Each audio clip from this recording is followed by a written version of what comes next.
Okay, so good morning, everyone.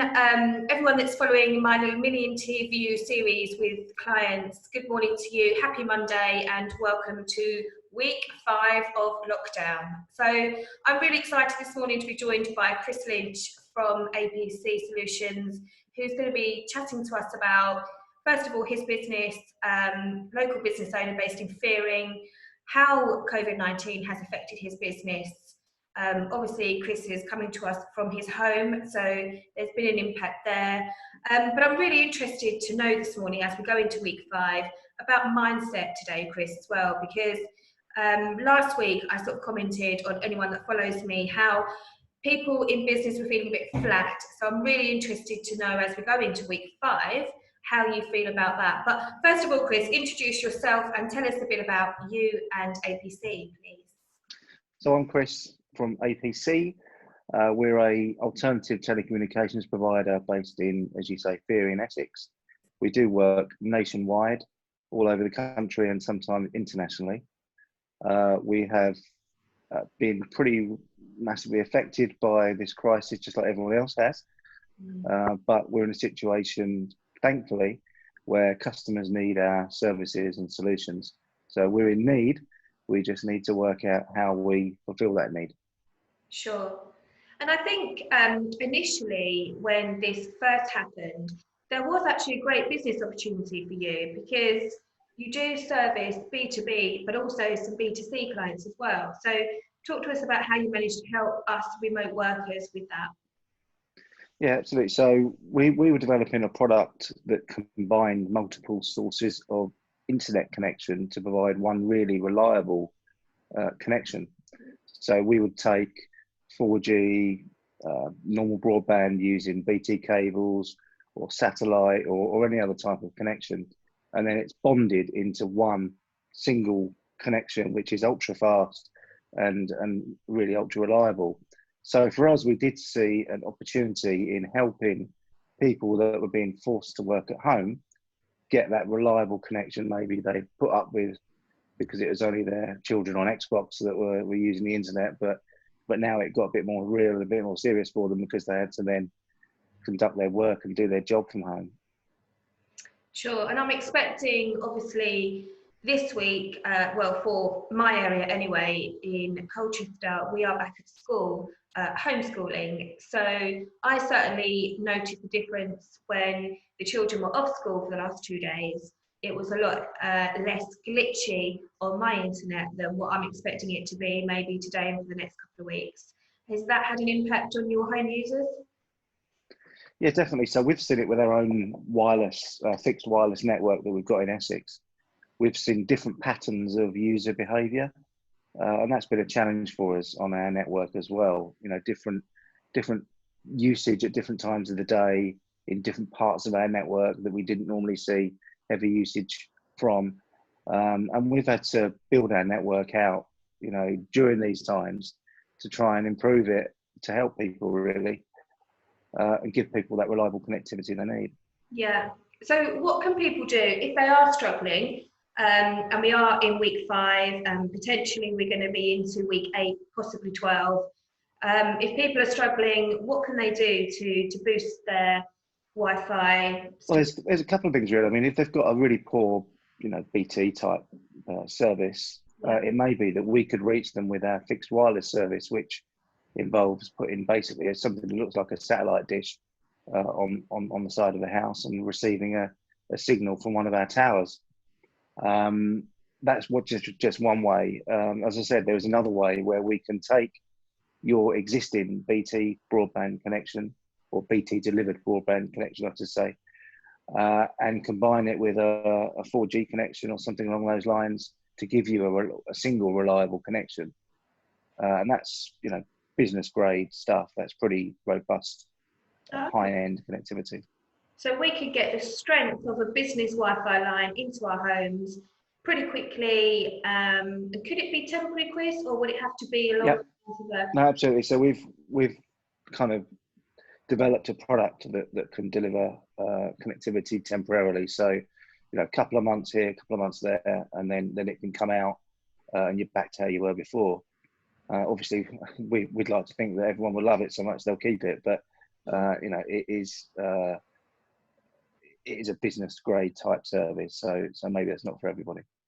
Okay, and it's been specifically designed to help us in this remote period, should we need it. So yeah, we've tweaked the product to help home workers in this time, but it was a product that we were developing anyway for businesses on construction sites or any other temporary site anywhere in the UK.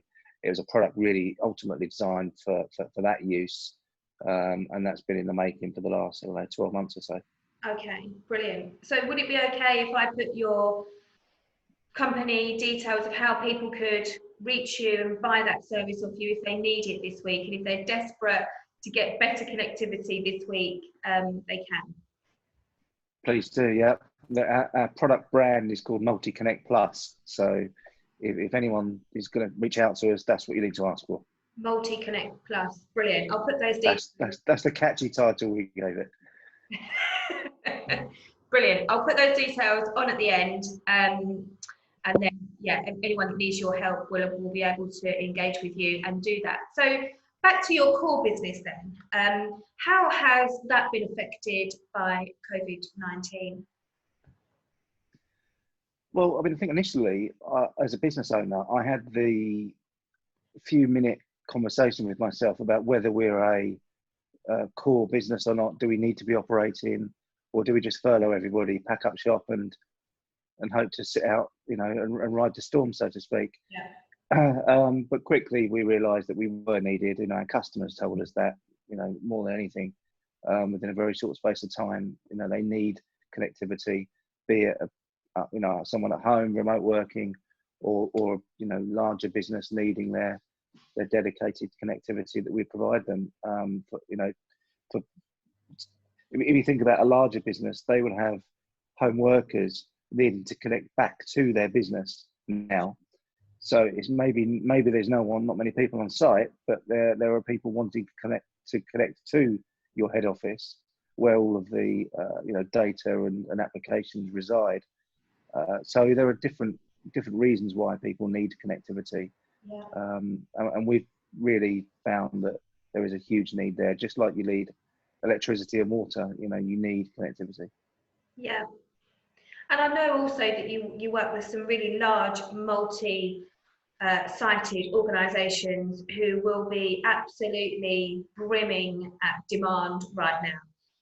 So of course you've had to service and boost and engage with those clients too throughout this. Absolutely. So we work with some logistics companies that are really, really busy and really feeling it right now. So there's a few things there to think about. We needed to make sure that the connectivity we provide them remains robust. We need to be in a position to respond if there's a problem to that connectivity. Yeah. And also we need to bring on new warehouses, new centres for distribution, that they are bringing on stream really, really quickly. So the great thing about what we do is it lends itself to being, it is alternative, so it lends itself to being delivered quickly. You know, you don't have to wait for a trench to be dug or a duct to be put in or roadworks or any of that business. You know, none of it's delivered using, you know, ground-based cable. It's all done over the air using microwave radio. So we can deliver stuff really, really quickly for our customers that need it in an alternative fashion. So this must present a new challenge then. So business is there, your customers need you, they need you to engage with them and help with your service and products. But can you deliver? Because you're nationwide, actually sometimes worldwide. So can you deliver? Is this presenting itself with a challenge? It's presented the biggest challenge we've had. You know, we've seen our order book swell, so, you know, gaining orders has not been a problem. Yes, some projects have been postponed or suspended, but others have come online that we didn't have before because of the crisis. Yeah. So yes, it has been a massive challenge deploying engineers from Essex all over the country. We've had to, it's just basic things like putting someone up in a hotel. You know, there are no hotels at the moment, really, for our engineers to stay in. There are no restaurants for them to eat in when they're away from home. So we've had to come up with different ways of working around those solutions, actually we've engaged with lots of local chamber of commerces in the respective areas that we need to work, and they've reached out and found local businesses that they know are still open on our behalf for us. Brilliant. So that's been a really, something really positive, and it's something for us to think about how we're going to work in the future is how do we engage with the locations that we work within, and how can we gain access to local businesses, maybe rather than some of the bigger chains that we normally would work with. That's fantastic, and I think that's something I believe that will be the biggest change after we return to normality, is around logistics and how we so quickly send people up and down the country and engage, like you say, with just the norm, because it becomes habitual and that's what we've always done, and having to Absolutely. think outside the box right now, I think is a great thing for the future. Yeah, I think it is, and it's good for small, more independent SMEs as well, local businesses. So, we're staying in, blocks of apartments or small hotels that are remaining open, rather than the bigger chains that we normally go to book with centrally. Or maybe, we found a new way of working, and I think that's makes me feel good anyway. Good. So you've had to furlough some of your team? No, so we've managed to not furlough anybody. Right. So right now, as we stand, we've still got the same number in our team. Fantastic. We've still got engineers on the road. People that would normally be in the office are at home, working from home. We've implemented new schemes, electronic schemes digital schemes for engineers to manage their days and their diaries. So rather than having an old-fashioned whiteboard, we've got a digital e-board that everything's on, and maybe we should have been doing that anyway, you could argue, bearing in mind what we do, but we now have those systems in place. So everybody is on normal contractual hours, full pay? Absolutely, yeah, absolutely. And that's something, if at all possible, I wanted to try and retain everybody working as we were, and so far we've managed to do that.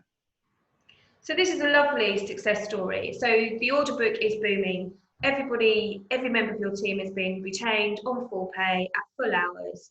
And if we can ride this wave for another 3, 5 weeks, 8 weeks, whatever it takes, then you're quite confident that it will remain that way?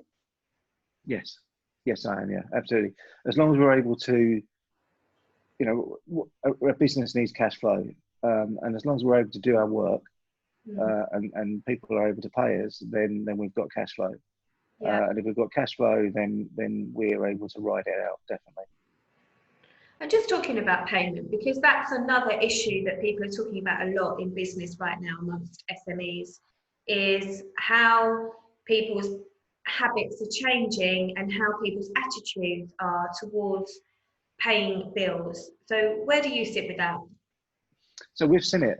Some of our customers are taking a bit longer.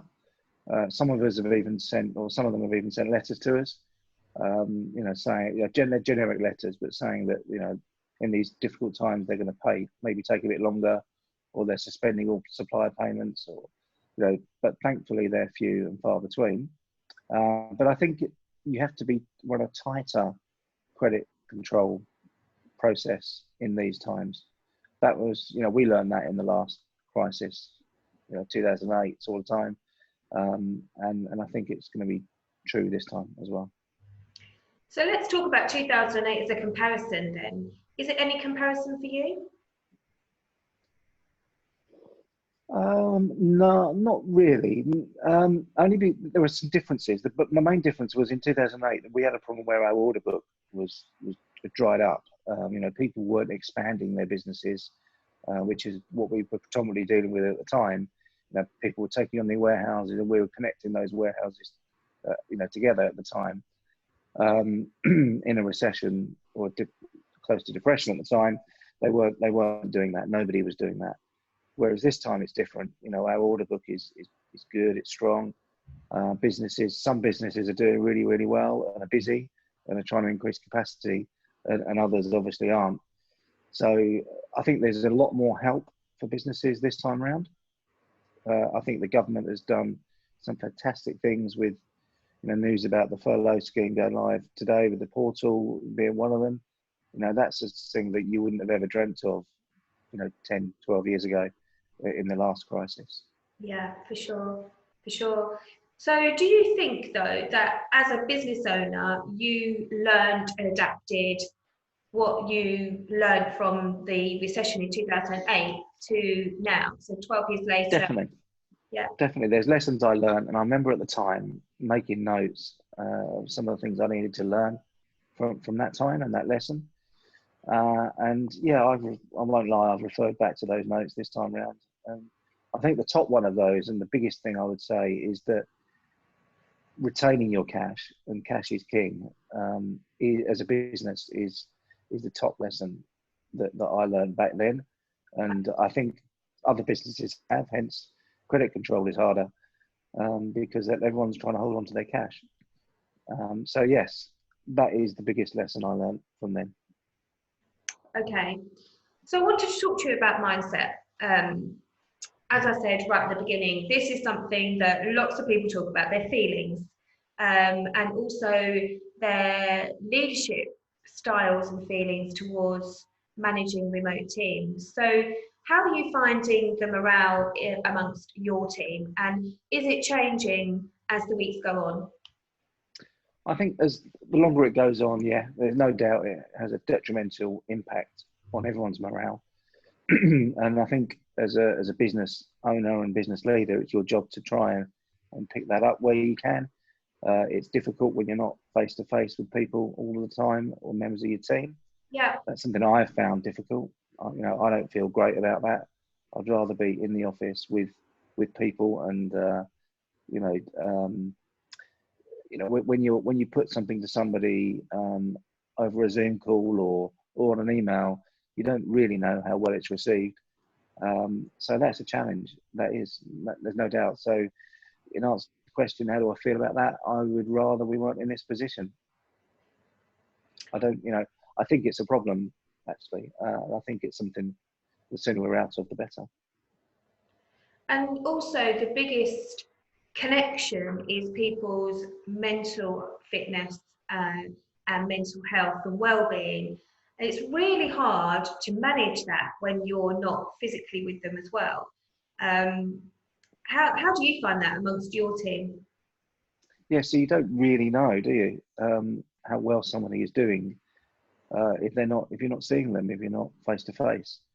So I think that is something we all have to be aware of. We have to recognise that while people may have a little bit more time on their hands, maybe working from home, they haven't got the commute to work. Things are just a little bit. I think you've got more time, but that doesn't necessarily mean people are happier. I think almost certainly it doesn't. No, and I think, for me, I found that the biggest thing for me throughout all of this is my support network, and I've leaned on them hugely, and hopefully I've offered support to my peers in my support groups as well.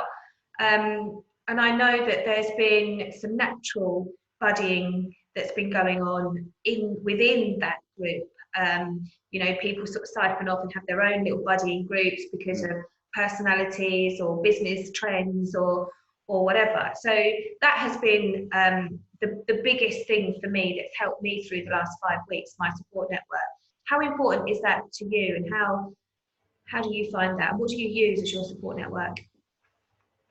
So yes, there are lots of people, local business owners that I'm in contact with through varying different mediums and reasons. Yeah. But I think it's incredibly important to get some support. It's great when a new business support scheme comes out by the government, and that you don't necessarily have to have been on it and read every last detail, because someone else in your network probably has. Yeah. And they'll shortcut all of the rubbish and tell you what you need to know from all of that text. And I think that doesn't mean you don't do your own research and your own work, but it just means that you can not waste time. I think it's a great support. And these little series of mini interviews started with Rachel Barrett from HR Elite, who has been a huge support to my client network in obviously helping us all understand legislation, when the job retention scheme first came in, what we can and can't do. I know there's many questions that are coming up through my support groups today about holiday entitlement, and about whether we can claim that on full pay 80% and those sorts of things. And just that alone, I have seen has been an incredible expertise. I think with with things like HR and any other industry, they've got their own networks as well. There is an HR network and access to a resource that just HR people will access. Just the same with telecommunications providers. There are resources I access that are just for telecommunications providers that no one else within my network would have any need to know about or want to know about necessarily. But there are some really important snippets. I know, from HR, for example, that you can get from those networks. They can give you, early warning or early guidance about what's coming, based on the chat within that industry, within that sector. Yeah. So same with, as I say, telecommunications, and that's what we need to share with each other, because some of it's important. Take telecommunications. If you have a BT delivered broadband connection and it goes down and it goes off, there are no guarantees that's going to be up and running anytime soon. Sure. Because of the current crisis. Yeah. All of their resources is being put into delivering key NHS services, and everything else is coming second, third, and fourth. Yeah. So if your business broadband connection goes down, it may stay down for a very long time. Now, you wouldn't necessarily know that as a business owner, but I can tell you that's the truth, because I'm within those networks that tell me that's the case. So there are some really key bits of information that come out of each industry and each sector that I think we can share with each other that are critical and help us make a decision. Yeah, absolutely. I agree 100%.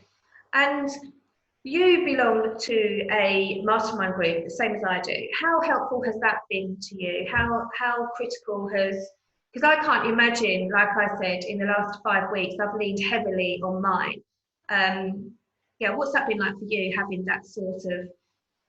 So I think you've got business owners that you speak to anyway, within your network. But I think within a mastermind group, it's a bit tighter. It's a bit more trust. You can be much more open with them, and they can be much more open with you. And for me, that's been incredibly, important and valuable. That's been a really, really big strength to me, anyway. I'm sure it has for everybody else. Yeah, and I think it's this is what fascinates me, because it's Mastermind has been around in the US for years and is slowly becoming really popular now in the UK and Europe. And I don't think people really understood it until now, when I believe your support network is critical to your own, strength, growth, and mental fitness as well. That for me has been, like I say, really fascinating, watching how that's really, really been, critical, as I say, to individuals, getting them through this. I agree, and I think even what is Mastermind? Mastermind is generally a face-to-face meeting where you chat over problems, and issues, and I'm sure there's lots of different things to different people, but in this age of not having face-to-face contact, of social distancing, I'm sure other groups have done it, but we've been able to find a way of communicating with each other and still keep that support network going. Yeah, for sure. So Chris, you and I have known each other for a long time. We've worked together for, what do we count now, 7, 8 years maybe? Something like that, yep. So I've seen you through lots of highs and lows in business, as any other business would have had over the last 7 or 8 years. Tell me what you think is the biggest tip or piece of advice that you could give to other SME owners in Essex? What would you say to them? I think you've got to keep going. You've got to keep at it. Carry on. Absolutely, keep calm, carry on. Really, there are some massive challenges. You know, we all thought Brexit was going to be a big challenge, and you know, who's talking about that now? No, nobody. No. You know, that I'm sure that's all going to seem like a breeze as and when that comes around, compared to what we've been faced with. So, I think you just got to try and keep going and carry on. And also, I would suggest people strengthen their support networks. Okay, yeah, I agree.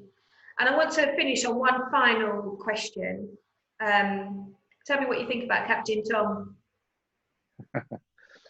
Superb. I mean, who would have thought it? I think he was after £1,000, wasn't he, in his initial fundraising?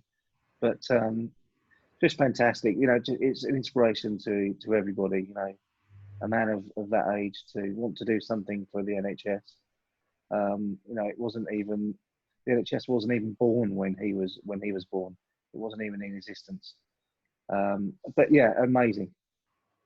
Absolutely. What a hero. And I don't think there's any words actually that you can use that either hasn't already been used to describe him, or that actually does him justice, with the amount of bravery and camaraderie and sheer I don't know, passion for helping his country over the last 100 years. Gee. Yeah, he's just, you know, made of good stuff, old-fashioned stuff. Yeah, for sure. And hopefully everybody will be clapping a little bit louder on Thursday to celebrate his 100th birthday, as well as obviously the clap for the NHS, which we're all doing anyway. So I hope so. Yeah, for sure. Well, Chris, thank you for your time this morning. I really appreciate it. I know you're a busy guy, so thanks for that. It's been really great talking to you. As I said, a local positive story amongst all of, you know, the negatives that we could find and that are thrown at us throughout the media every day in business. So thanks for that. Thanks for reminding us that there are some really good news stories out there, and well done you for everything you're doing to help us local remote businesses. And I will, as I said at the beginning, post how we can contact you should anybody need their Wi-Fi strengthening at home. Great. Thank you, Seb. Thanks, Chris. Take care. Have a good day. Thank you.